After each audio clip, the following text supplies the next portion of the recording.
Here's something that a lot of property owners do not realize about insurance claims. Something I say all the time, that insurance pays once the repair damage, but they're not going to keep paying over and over again if the contractor does work the wrong way the first time. And that's what we're dealing with on this job, guys. A tree fell through this rec room. Another contractor was involved before we got here. Now we're opening things up and we're realizing, we're finding out issues that have to be corrected. They have to be. And the problem is, the insurance already paid to correct those issues. So now the repairs that we're doing, insurance isn't looking at them as covered loss. They're looking at it as bad workmanship. Here's one example. There was an LVO beam installed after the loss, but instead of installing it properly, they cut it to match the pitch of the roof. Guys, that's a huge no-no. An LVO beam is an engineered structural member. You can't just cut it however you want just to make it fit. It weakens the beam, defeats the whole purpose of installing the beam in the first place. So now, instead of moving forward cleanly, we got to stop, deal with the work that should have been done right the first time. And that's the part that people miss all the time. Bad work does not just create a construction problem, it creates a coverage problem at the same time. Here's another issue. They didn't bother to pull up the damaged subfloor. And when we did, we found termite damage underneath. So they literally built on top of damaged material instead of removing it and dealing with what was really there.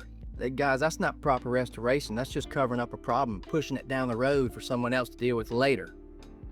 And here's another big one. This house has never passed an inspection. But guess what? There's no permits that was ever pulled. The homeowner didn't know that. So they basically gave a contractor just free reign, and guys, that should never, ever, ever happen. So let this be a lesson. Make sure that the contractor is licensed. Make sure they can actually pull the permits. Make sure that the permit is in their name, in the name of the contractor doing the work, and not some old contractor just selling their license. You'd be surprised how often that actually happens. And then we found another structural concern. This rec room floor is being supported by quad 2x8s spanning over 20 feet with one center post. As the center post is made out of three 2x4s. That should immediately raise questions when you're rebuilding after a loss. You cannot just piece things together and hope for the best. Structural repairs need to be done correctly. They need to be done with the long-term safety of the homeowner in mind. That's why I say all the time, insurance is its own animal. It's not just about swinging a hammer. It's about understanding the loss, understanding the repair, understanding the code, understanding documentation, and understanding once the carrier pays for a repair, there may not be another check coming. That's just because someone else messed it up. So the big lesson here, a covered loss and a bad repair are not the same thing. Insurance may cover the tree damage. They may cover water damage. They may cover fire damage. But if a contractor comes in after and does defective work, correcting that is often, it's a workmanship issue. It's not an insurance issue. It's not their problem. They didn't hire that contractor. And that can leave the homeowner in a very tight spot, a very bad position. People think the hard part is getting the claim approved. A lot of times that's not the hard part.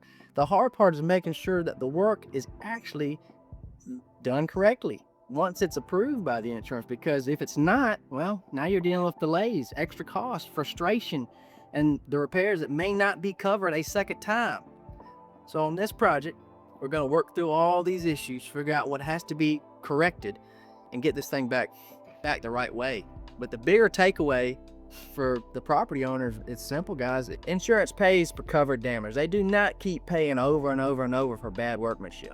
This is why proper documentation matters. This is why permits matter. This is why the right contractor matters. This is why insurance restoration, guys, it's a whole lot more than just the construction. If you want real world advice on insurance claims, restoration, roofing, construction, follow us at HH Construction. We deal with this every day, and I make these videos just for you so the property owners know what to watch for before the bad work turns into their problem and gets into their pocket.